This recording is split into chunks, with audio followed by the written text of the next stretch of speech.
What was your first experience with the Iron Giant? I have no clue. I don't remember where I saw it. Obviously I have the VHS. Yeah. So clearly it must have been at my own house. Right. But I did not see it in theaters. Maybe it was the trailers. I was very young. We were only 4 years old. Yeah.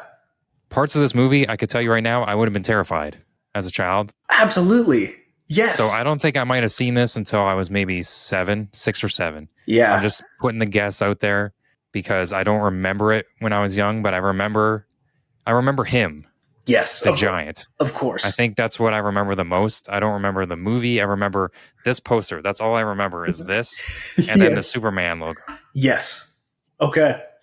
There were definitely some things that I did not recall watching it this time. I thought, we're talking like explosions and sacrifices and aliens. I had no recollection of that. Did you watch the original cut or the director's cut? Oh, I have no idea. I watched the director's cut because I have it on Blu-ray. There's only 2 extra scenes. What were they? So the first scene is when Dean and Annie. Cassie is the mom from Big Hero 6, or the aunt, right? Yeah, Aunt Cass. They look similar. They do. The Dean and Annie, who's voiced by Jennifer Aniston. Yes. Yeah. Amazing. They're talking at a diner. So that's their first meeting. Yep. And then Dean leaves and somebody offers him a truck that has a bite taken out of it. So we get the introduction of him being the guy who picks up scrap, but also the meeting between the mom and Dean originally. So we get that kind of character moment. And then there's a moment that I don't remember at all because obviously the VHS didn't have it. Mm-hmm. But it's a moment in the scrapyard where the Iron Giant has a nightmare. Oh, yeah. Yeah. And he has a nightmare of his colony. His homeworld coming to Earth and destroying everything and taking it over. Yes. So that wasn't in the original. But when I watched it, I wrote that down. That was an incredible scene. It really was. And it really paved the way for his character arc. Yes. I'm surprised. So that is the version I watched, and I had no idea because it's a very good but very intense scene. And I thought, now that I'm thinking about it, it wouldn't feel as, I don't know, impactful about him trying to fight that, or the importance of, why he kind of flipped at the end, right? Because it was more of like a programming thing that was shut off based on his arrival, right? So it all makes sense that it's in there. Oh, it sucks that it's not in just like the regular version. Yeah. Because it wasn't finished. Yeah. Okay. Oh, wait, it wasn't finished. What do you mean? Like those scenes weren't done. For the release of the movie. For the release, yeah. Oh. And then they decided he put the definitive version out after, because there's a lot of drama with this movie and Warner Brothers and Brad Bird, because Brad Bird was offered a contract with Pixar. Okay. In 95.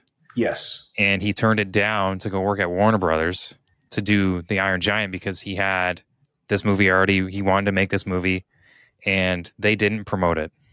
Oh, no. They didn't promote it, even after the fact, for the VHS. So he had a re-meeting with Pixar. Yeah. And John Lasseter, and he said yes immediately, because he said, you can make whatever film you want to make. Whatever you got on your book, I'll let you do whatever you want. And he said, yes, I'm coming, because of the horrible experience he had with Warner Brothers, because that probably goes to why I didn't see it in theaters, like it's not a well-known movie. Right. If it wasn't for Vin Diesel being the voice of the Giant. Yeah. Warner Brothers didn't have a lot of catalog for animated films back then. Like Disney was putting them out every other year. Exactly. So if you don't promote this, it's dead. You're going to be just washed out. Yeah. Yeah. And that's what happened. I had no idea about that. That's super unfortunate. I really think this movie is very good. Mm-hmm. It's a very classic 90s movie. Mm-hmm. And what it is? What? It's a Superman story. It is. Yes. Yeah. Now, I did really want to bring up the themes of both of these movies. Not so much the themes, more of the the aesthetics of these movies, because I think Brad Bird might have a thing for old timey yes, post-war era like settings. And both movies, I think, were originally took place in like the 70s, right? Because that's when The Incredibles, at the beginning there. Yes, and during Iron Giant, it was all kind of Cold War, so post World War II onward. We had a lot of that espionage. We were concerned about the Soviets, and like, I really think that those period pieces play into the nostalgia we remember as kids. We never really picked up on it when we were kids. Like, watching The Incredibles as a kid, I didn't know it was from a time that we weren't a part of. Right. Until you watch it and you're older and you're like, hey, we didn't have those cars, or, you know, none of this technology looks like this. Our houses don't look like this. And it was, but now when you watch it again, you think, oh, this is just a fresh take on a setting for us. Because everything now, I feel, is taking place in the modern world, right? All of our new movies are taking place today. So when we see a movie that is set 50 years ago, we kind of immediately go, we kind of imprint on it, or it imprints on us. Back to the simpler times. Exactly. So yeah, I don't know. Did you like the setting of those movies? Did you find that it was something that you could latch onto aside from just the sheer quality of the movies themselves? As watching it today, or when I grew up? Both. Because when I grew up, I didn't know what setting was. Yeah, that's very true. You know, you enjoyed the movie for the characters that it had. Yeah. How the movie looked, like we talked about with Atlantis. Yes. The character designs, we didn't know what a setting was. Right. So if the designs were appealing, we're obviously going to like it. Yes, you got it. Now, I thought, because of it came out in 97, like, I didn't put the Cold War together. I just thought it was like a movie based on the 70s and 80s. Right. Because it just had the clothes aesthetic and then the style of the cars. I didn't think it was older than that, but I could see where you're coming from. Yeah. But that doesn't affect it. It might affect me subconsciously. Yes. You know, like, I like the style of this, like the first Captain America. Yeah. The style of how everybody looks in the 40s, but this just being animated.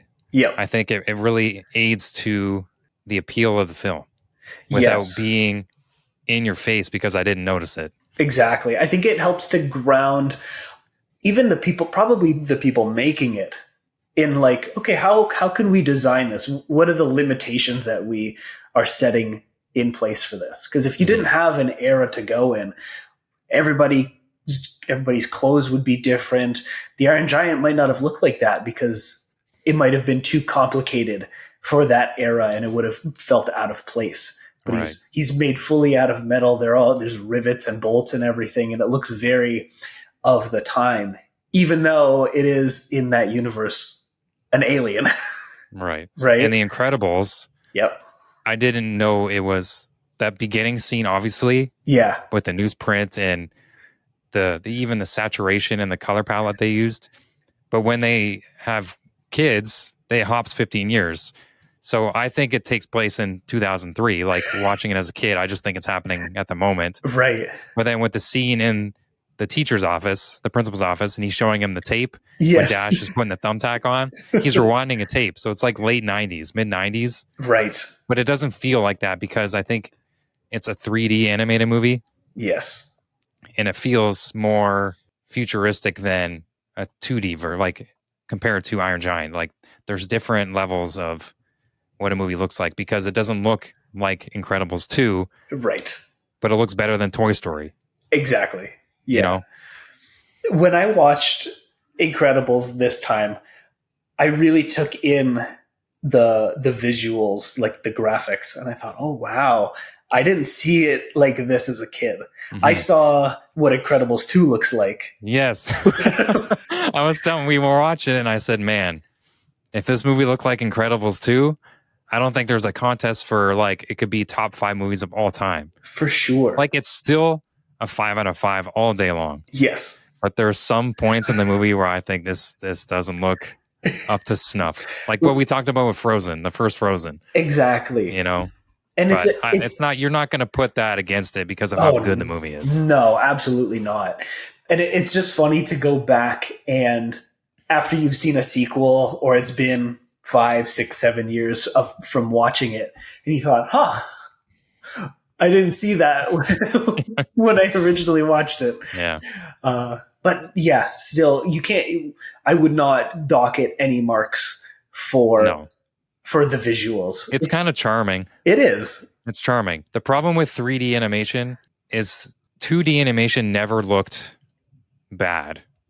Right. There was parts they overutilized, like the parts of freezing part of the body and only moving certain parts to get away with the progress of putting out a film. Right. But it's not until it took 20 years for a 3D movie. Like if we were to watch Incredibles 2 in say 10 years, that is not going to look bad. Right. But Incredibles 1, because like those first 10 years of CG movies, those are obviously going to look a little more primitive. Older. Yeah. It was the baby steps, I guess, in the genre. Mm-hmm. I think they knocked it out of the park for what they could do at that time. Yeah. Even like, I couldn't imagine watching Shrek today and being like, "Wow, that looks amazing." But the Puss in Boots and then Shrek 4, those look good. Absolutely, because those are mid, the teens of the 2000s. Exactly. Because we talked about this with Atlantis, where they start dipping their toes into mixing the genres. Yep. And we didn't have a problem with it because it looked good because of how they managed to paint those objects and blend them in. Yes. Whereas the Iron Giant, he is all 3D. Mm-hmm.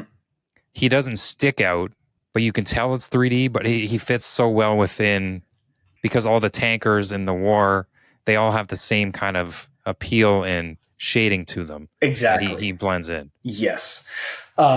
Actually, I didn't really. I knew that he was 3D, like he was 3D rendered, but it didn't really register while I was watching it. I thought, that fits. And you're right. I think it is the integration of different mediums that is so important in creating not a janky piece of film. Mm-hmm. I mean, you can't knock Brad Bird because he made 2 5 out of 5s back to back. Absolutely. Now, did he do the second Incredibles as well? Yes. He did. Mm-hmm. Solid work. But yeah. Here's the thing. We're not talking about Incredibles 2. No. But I will say this. The only thing the second Incredibles has on the first is the visual look to it. I agree. It's a weaker film. It's still very enjoyable. Yes. But it's like a 3.5 out of 5 rather than a 5 out of 5. They really hit the nail on the head with a family superhero dynamic with charm. Yep. And it's still all there in the sequel, but you can tell they were looking for a hit because it took 15 years for that movie to come out. Right. And the villain wasn't as good. The villain is, I think, the weak point compared to the first movie. For sure. Yeah. Like we've said time and time again about why we think certain movies have either aged well or stood the test of time or are just better than their sequels is because of the care that was taken in that first go round. Mm-hmm. Right. I feel like, I don't know, have we come across any movies even this year that we've chatted about that the sequel is better than the original? In animated form or movie form? I'd say animated. Toy Story, we haven't talked about them, but Toy Story 2 is better than 1, in my opinion. Some people think the first one's better. Then 3 I think, is the best one. Okay, yep. We have Frozen 2, obviously not as good. We rewrote that whole thing. Yep. I don't think there is. Like, in terms of movie-wise, I think, like, if we're talking live action, like, Spider-Man 2 is better than 1. Yep. Obviously, Empire is better than New Hope. New Hope, yeah. Yep. But animated wise, I mean, I haven't seen Inside Out 2 yet, but I heard it's amazing. I can't wait to see that one. I'm excited. I heard they really knocked it out of the park, and congratulations, because it's the highest animated movie opening of all time. Are you serious? It made 250 million worldwide. Yeah. That's amazing. I heard they brought it. Yeah. And I'm so happy because I really enjoyed the first one. But I think this movie is really going to, like, the first one was catered to obviously kids. Yeah. But I think this one, because she's a teenager, is really going to hit home for everybody. Right. Like, even parents, like the people who saw Inside Out 1, they're now our age and maybe 5 or 6 years older. Yeah. And they have kids, but they're going to remember what it was like for them. And even they have those same feelings now because they're dealing with anxiety and the fear and a couple, embarrassment. There's a couple other ones. Yeah. Like ennui. Yeah. I love that. Yeah. I think this one is, they needed to do Inside Out, right? They needed the basics. I thought it was a great movie, but yeah, now that they're incorporating more of these emotions, you're right. It is going to captivate a lot more viewers, and I'm excited to watch it for sure. A couple more films I want to mention. I just looked up. Yeah, they're not better than the first, but besides Puss in Boots: The Last Wish. Yes, but How to Train Your Dragons trilogy and the Kung Fu Panda trilogy. You got it. Yeah. I mean, both the first movies are top tier. Yep. But the second and the third of each still hold up. The second could arguably be better, right, Kung Fu Panda wise. But yeah, those are also up there as well. But of all of the movies that have sequels, there's not as many. Yeah. Where 2 stands out to number 1. Because back in the day, they were just like, oh, let's put out a straight to VHS people. Yes. Oh, yep. Let's go Iron Giant first, because it's the one that came out. We've been talking a little bit here and there, but do you know why he made this movie? No, I have no idea. So this movie was in honor of his sister Susan, who passed away due to gun violence.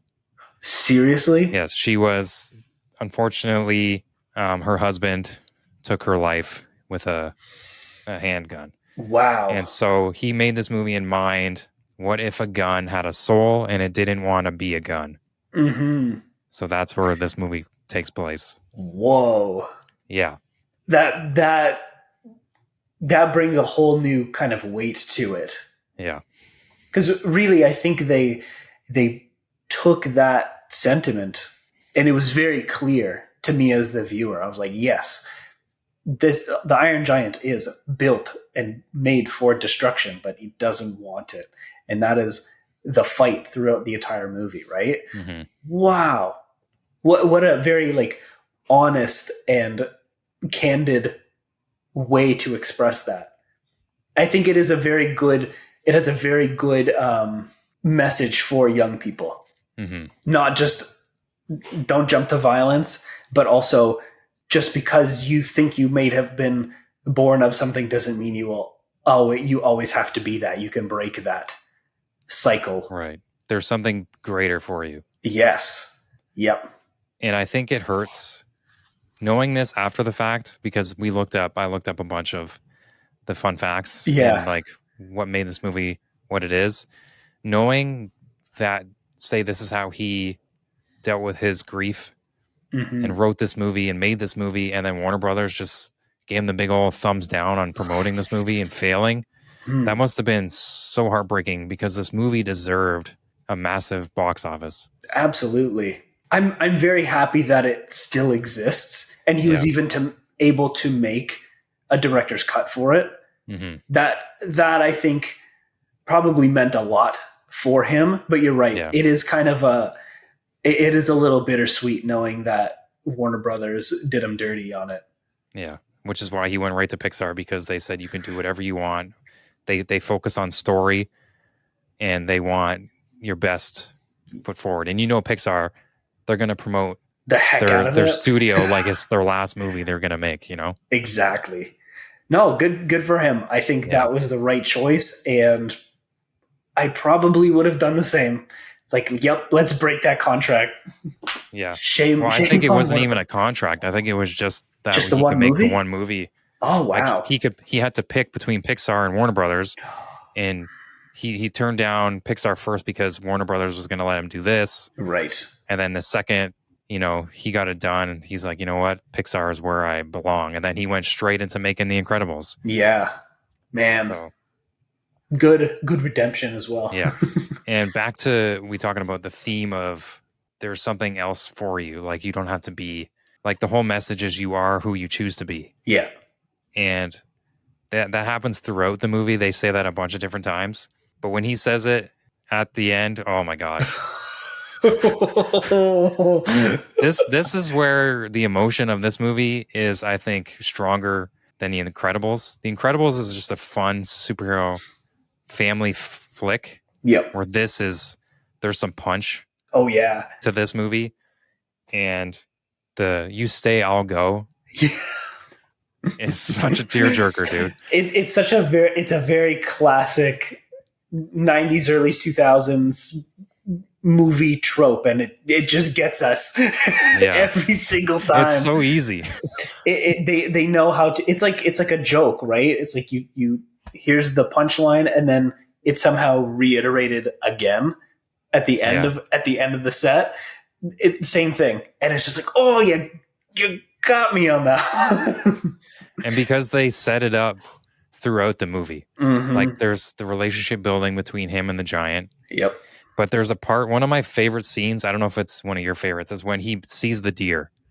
Oh, it's I think it's top 3 in the movie for me. You betcha. The everything just calms right down. The subtlety of him looking at this deer and like it coming towards his finger because it knows it's not dangerous. Yep. And then Hogarth, amazing name by the way. I wrote it down because I knew I wasn't going to remember because clearly this was 6 weeks ago. So good thing I did. When he says, "A soul is inside all good things. It goes on forever and ever." Yeah. Because they were talking about death because we see the deer eventually get hunted. Yep. And he starts to touch it and it's not moving. And then Hogarth, comforts the giant and says, "Don't worry, like the soul's in everybody. Like it goes on forever. I mean, even though you do die, right? You're meant to die. It's not a bad thing." Right. Oh yeah, it's right here. It's bad to kill. It's not bad to die. Oh man. What a line. Yeah. It's bad to kill. It's not bad to die. A soul is inside all good things. It goes on forever and ever. Yeah. What a good line. And the cool I love this movie because it's like, who knows how old the giant is? We like hundreds of years, thousands of years. Is he brand new? But Hogarth's teaching him these things. That he's teaching him the teachings of Earth, right? Who knows if any other species follows the same things that we kind of understand naturally, but he's teaching it to him. And he learns that, and he's willing to sacrifice himself because he knows that it's okay to die, especially if it's for something good and it's to preserve everybody else's life. Right. Oh, that the deer scene is my favorite. 100%. And it looks incredible. The light coming through the trees, and there's like I think there's like a twinkle of something, in the air. Yes. But yeah, I wrote it down. Deer scene. Deer scene. Yep. Yeah. What are your other favorite scenes? Because you said it's about like your top 3. What would they be? The giant thinks Hogarth died. Oh yeah. Like when he saves him. Yep. But then he's lifeless, and he thinks he caused his only friend the most harm without intentionally. Like he became what he didn't want to be, right? Which was a killer. Yep. And then that's when he went on a rampage. Yep. And then when he sees Hogarth again, he reverts back. But the scene, I don't know how they managed to do this with this robot, because he had him in his hand, and he, like, kudos to Vin Diesel, but like obviously there's effects on the voice, but it felt like the robot was crying. Yes. Yep. And he was the best actor in the movie at that point. Right. Oh yeah, it translated so well. Like there was no question. I knew he was sad. Yeah. It's not, we'll do like another scene that is like impactful rather than, because I have one scene in here that just made me laugh out loud. Okay. But there's another, I love the very ending when it's the Baymax ending when he has the chip, but when he has he hears the beeping go off with the screw. Yes. The screw that's in his jaw. Yep. And he lets him go, and all the pieces form back together. I love that scene. The very end of the film, because it's just, he didn't die. He died saving the world, but he still lives. Like, it's like the soul. Right. You know, right. His body died, but his soul lives on. Yeah. But my favorite moment, comedy-wise, this movie is so funny, is when Kent, the military guy who's looking for business. Yep. Not business. He's looking for... He's looking for evidence. Yeah. He's getting his nose in the business of evidence of this giant. And he shows up to Hogarth's house, and the way he talks to Hogarth, and he calls him all these nicknames, like a sport and champ. But when Cassie, I keep calling her Cassie, Annie, they have a conversation in the kitchen. Yep. And he tells Hogarth to take Kent out and show him the sights. The actor who does Hogarth's voice, nailed it. He's like, "Mom, the sights." Yeah. And he's like, she keeps going and going, and he's trying to get away from him. Yep. And he's like, "Come on, just take him out and show him the sights." And he's like, it's such a kid way to answer that question. The sights, Mom? Come on. I don't even want to be around this man.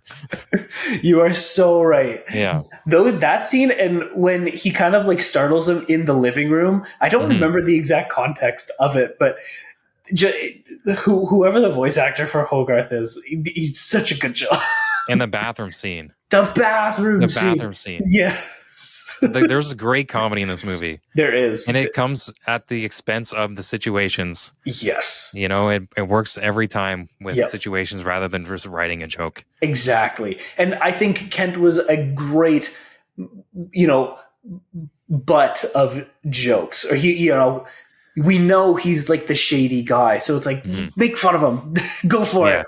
Is his last name Mansley or something? Something like it. Something, because the colonel keeps calling him Mansley or something. I think. You think because they named him that, so he's like he thinks he's the perfect specimen of the army or whatever. Yeah, he's like arrogant. He's full of himself. But yeah, I laughed so hard when he was doing that, because it's such a kid thing to do. And he did that a bunch throughout the movie, like holding this, like keeping the squirrel. Yes. With Dean at the beginning. Yep. And just everything about him screams. And I loved his design. Like, he didn't want Hogarth to look like a perfect kid. Yeah. So he's got the big ears, and he's got like the chip in his tooth. He's got a gap. Yep. He's cute, but he's like real scrawny. Yes. You know? Yep. But yeah, he crushed like identifying a kid in a movie. Like, he was the personification of what you want a kid to be. Exactly. And it's like, yeah, he was so... The sights. He's like so over it. It's just like every kid would be like, what's kidding? Funny is there's no sights in this town. What is there, a diner? There's a diner, there's a forest, and they're on the lake. The sights? Yeah. So, that's all they got there. Oh. Yeah. And then when they were waiting on each other, like he was watching him sleep. Oh, yeah. And he like freaked out when he woke up because he went to his bed, but it was just like a pillow. Yep. And then Hogarth walks by him. He's like, "Oh, hey." Yeah. And like he's just toying with him this whole time. It's so good. The town reminds me of the town in the Goonies. Yeah. Yep. Pacific Northwest. I think that's where it was kind of set anyways. Yeah. Like Washington area or something. Mm-hmm. Yeah. And it's like, it's got that cozy coastal vibe, but there's nothing there. Right. The sights. The sights. But can we talk about the Army's rush to always want to nuke something? Oh, yes. That is just... I mean, yeah, it happens in everything. It was like the Avengers, they did that. Yep. In like some Godzilla movies, they did that. All the war movies, they're like, before anything gets so much, just send a nuke at it. Oh, can we handle it any other way? No, let's just send a nuke at it. Yeah. Because the Army was actually going to bow away. Yeah. Like bow down because they knew the giant had Hogarth with him. Yep. But Mansley, that's definitely his name. It has to be. The more I say it, that's definitely if his name. If it's not, then we're just going to call him that. We're just going to call him Mansley. But then he interjected, grabbed the phone and said, launch the missile now. Like, he's the one who is so uptight about the potential danger that the giant, has on the town, but he's not dangerous. Exactly. It's only if he is provoked. Yeah. Right? And which is crazy about when he is provoked with a gun. Yes. I remember having one of those. You ever have one of those mini ones that you press a button and made like a... Yes. That was crazy. You're right. I liked that they had that sort of change of heart right near the end there.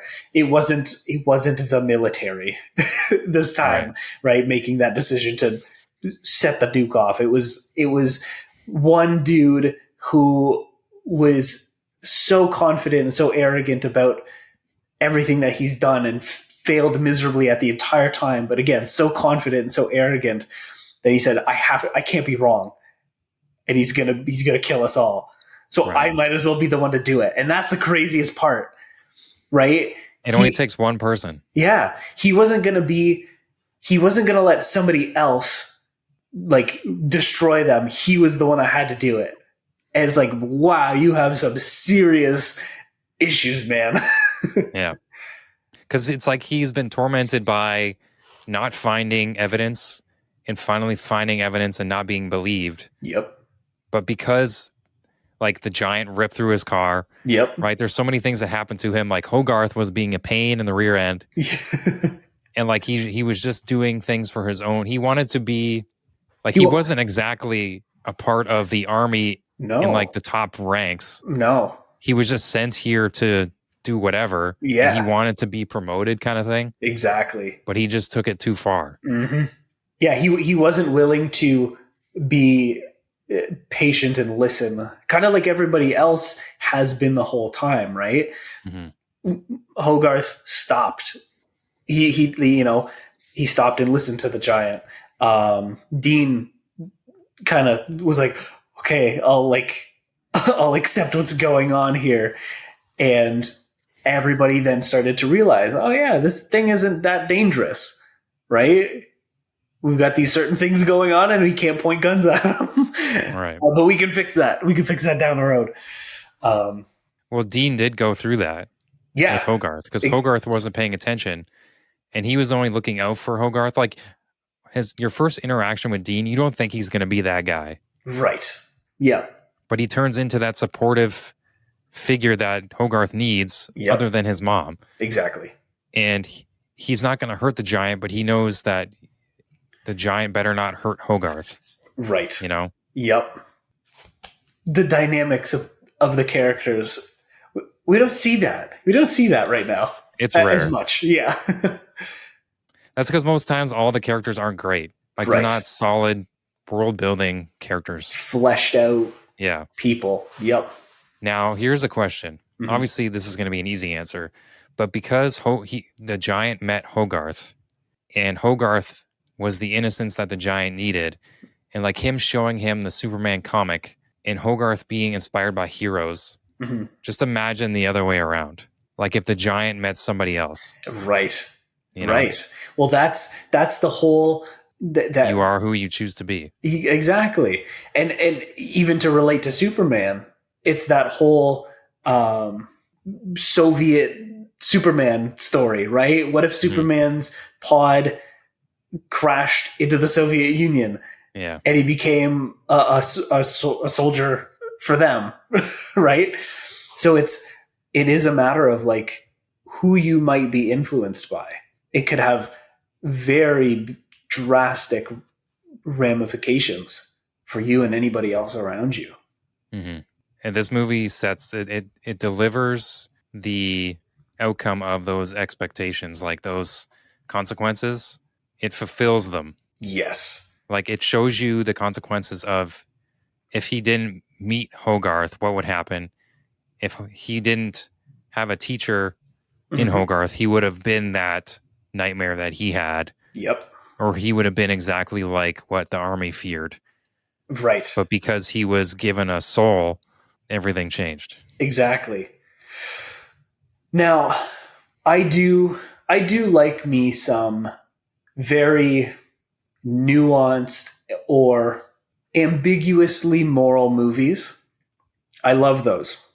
I think they're very challenging to make, but I definitely still have a big soft spot for very simple movies that Mm-hmm. involve like here's like what 99.9% of the human race thinks is a good thing and what is a bad thing.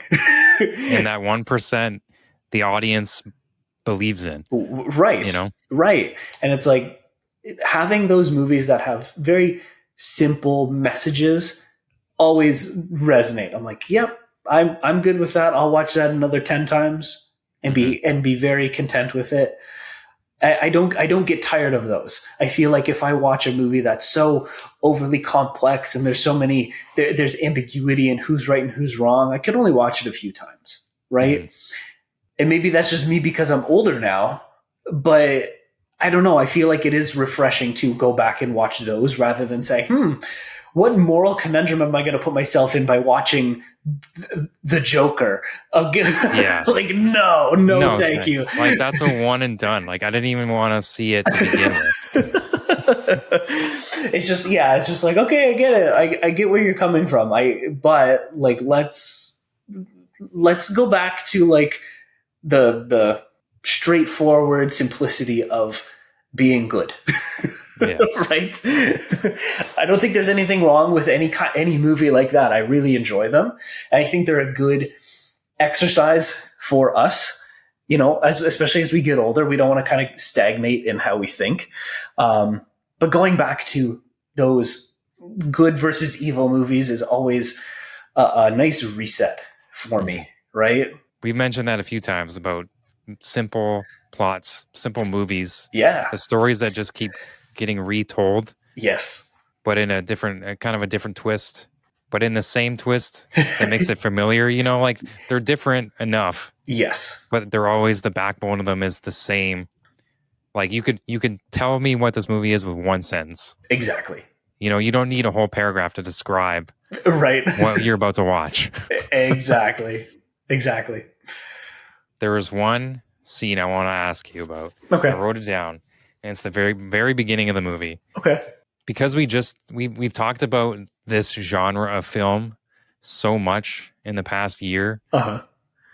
And as soon as I saw it, I thought, wow, this is exactly like a monster movie, like a Godzilla flick. They opened up on the sailor on the ship in the ocean. Yes. Like every Godzilla movie, like some of my favorites I know, open on, especially the one in '98. Yes. With Matthew Broderick and like Godzilla 2000 and all them. They open on him in the sea at pitch black and the ship running into him and something happening. And like there's always a lighthouse that they're trying to get to, and then the ship gets torn apart, or like you hear the rumblings of the monster, or like you see like the silhouette exactly of that. And as soon as I saw this, I said, this is masterful work in foreshadowing a monster. Like I love it every time I see it in all these monster movies where they don't show it to us, but it's like the simple boat, because the ocean is so dangerous. It is. And scary. Why not open up a monster movie on the ocean? Exactly. And then the fact that the boat got saved, I think is a cool twist. It is. To us thinking he's a big monster to like he might be the good guy. Like, right. We're going to see that unfold throughout the movie. Yes. It was, I don't know what you call it, but it's essentially that scene is a microcosm of the entire movie, right? It's like the prelude to what the movie is going to be. Exactly. It forebodes and foreshadows the whole thing. It's all there in one scene. All you need is a storm and a boat and the monster. Foreshadowing of something massive and dangerous. Yep. And of the unknown, which is what the army feels. Yep. And then to not jumping the gun, because obviously the fisherman had nothing. He couldn't do anything. Right. And waking up saved on the lighthouse. because he thought it was the lighthouse because of the eyes. I love that scene. Yes. So much. Yeah. That scene where Hogarth is in the forest too. Oh, yes. And he just turns his head. Yes. Oh, like I still feel like that is as a kid, I would have probably been a little startled by that one. Mm-hmm. And I would have been looking out the window at night looking for big headlamp eyeballs looking into the house. That's terrifying. It's so scary. And it's a great introduction because as the audience, you're afraid and then you want to be pulled in when you realize he's not scary. Right. Like if this 10-year-old kid could pull this off, this friendship, and like not be terrified of confronting a 300-foot giant alien. Yep. Why should we be afraid? Exactly. And that's another reason why I like movies that have young people as the protagonists, because it's there for the kids to say, look at what you can do. You know, you are a very capable being. But it is for the adults as well, in terms of, we were there before. Look at where we've come now. If kid us could overcome that, so can we now, right? It's kind of like hey, we're doing all right here. Mm-hmm. But yeah, this movie's great. Great movie. Great movie.